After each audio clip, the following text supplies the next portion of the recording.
नमस्कार दोस्तों, फ़ायदे के सौदे में एक बार फिर से मैं आपका हार्दिक स्वागत अभिनंदन करता हूं। दोस्तों, आज हम बात कर रहे हैं देश के सबसे प्राइवेट दिग्गज बैंक कोटक महिंद्रा बैंक के बारे में।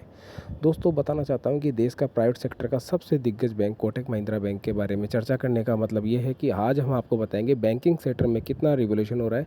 सबसे पहले आप चैनल को सब्सक्राइब कर लीजिएगा ताकि आगे आने से वाली सभी वीडियो की नोटिफिकेशन आपको मिलती रहे और आपको प्रॉफिट हो सके। दोस्तों, यहाँ पर बात करेंगे, अभी हम मार्केट जो क्लोज हुआ था फ्राइडे को, वो प्राइस लगभग 384 रुपये 60 पैसे के लगभग बंद हुआ था। लेकिन यहाँ पर आप देख सकते हैं कि पिछले 5 दिनों का जो चार्ट पैटर्न आप देख सकते हैं कि एक फ्लैट पैटर्न है, लगभग 1.71% का आपको पॉजिटिव रिटर्न देता हुआ नज़र आ रहा है। यहाँ पर 6 रुपये के लगभग आपको प्रॉफिटेबिलिटी बनती हुई नज़र आई है। लेकिन यहाँ पर आप देखें, पिछले 1 महीने के अंदर ये 6% के नेगेटिव रिटर्न पास्ट मंथ में आपको दिया है, और 6 महीने का देखते हैं अपन तो लगभग इतना ही इक्वल है। और ईयर टू ईयर देखते हैं तो 1 ईयर का चार्ट देखें तो 1 ईयर में आप देख सकते हैं कि ये 13.29% के negative return Kotak Mahindra bank ने दिए हैं।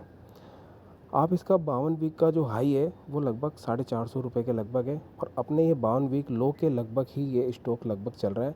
लेकिन आने वाले 2 से 3 हफ्तों में यहाँ पर एक इसने रेजिस्टेंस बना रखा है, वो बना रखा है 335 रुपये का। 335 रुपये से नीचे अगर स्टॉक जाता है तो इसमें बड़ी गिरावट आने की संभावना है।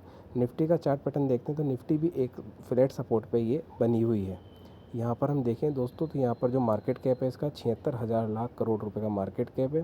पी रेशियो इसका 18% के लगभग पी रेशियो है, और डिविडेंड भी अच्छी खासी कंपनी इसको पेइंग करती है।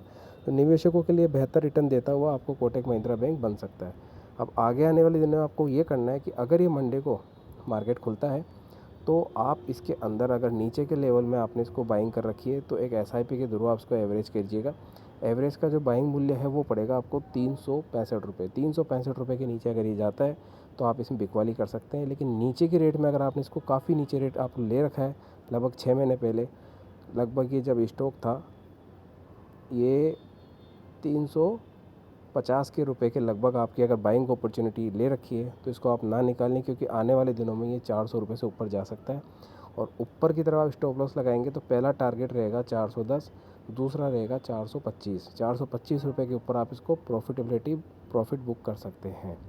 लेकिन एक चीज़ ये भी है कि आने वाले दिनों में इसके जो मार्जिन रहेंगे वो काफ़ी लो रहेंगे, क्योंकि एनपीए बढ़ते जा रहे हैं। और प्राइवेट सेक्टर बैंक में आप देख सकते हैं कि एनपीए बढ़ने की चिंता क्या है कि अधिक से अधिक संख्या में प्राइवेट बैंक्स लोन प्रोवाइड करवा रही है। लोन की रिकवरी भी उतनी ही तेज़ गति से होती है, तो आपको ये बैंक में जो एनपीए है वो कम होते जाएंगे, जिसको हम बोलते हैं नॉन परफॉर्मिंग एसेट। जिस एनबीएफसी कंपनी के एनपीए कम होते हैं, प्रॉफिटेबिलिटी उतनी ही ज़्यादा रहती है। प्रॉफिट में कंपनी रहेगी तो आपको अच्छा मार्जिन अच्छा शो करती रहेगी। इसी के साथ नमस्कार, धन्यवाद।